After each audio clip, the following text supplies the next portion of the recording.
Tiego, what is the AGOA agreement and what does it mean for us as South African businesses? Okay, the AGOA agreement is actually US legislation that provides sub-Saharan countries market access.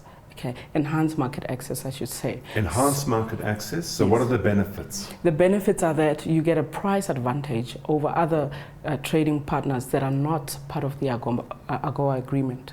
And that price advantage is by way of import tariffs falling away, I understand? That's right. So you have duty-free access to the US market. So if your product, particularly those products that attract high duties, like textiles and agricultural products, those ones are particularly crucial in accessing those markets because the price advantage there, the margins there are so tight that the price advantage makes all the difference. Okay, so that brings me on to this point. How do I know whether I qualify with my product or service for the AGOA agreement? Okay, first of all, the AGOA agreement is only on products and not services, and they have a list of products. In fact, they have a list of tariff codes.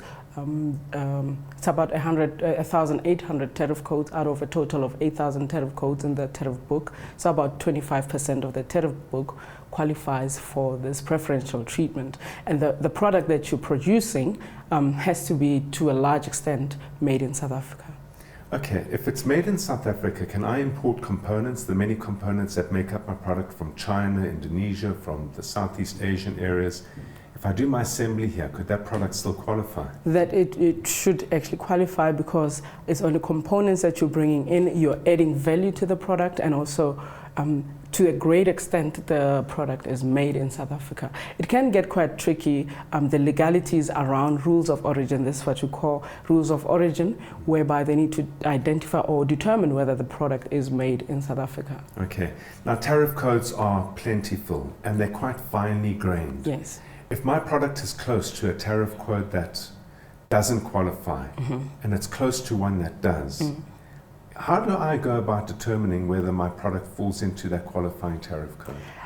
It's very, very precise. So the tariff code would have to know whether, one, if you're using the wrong tariff code, maybe there's something we can do. But if you're already using the correct tariff code and there's really nothing we can do, if your product is, the tariff code connected to your product is not on that list, there's not much you can do. We cannot add more tariff codes.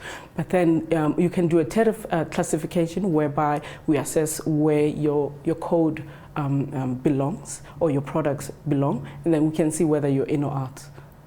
So there are no gray areas. Good. Tiego, thank you so much for your time. Only a pleasure. Excellent.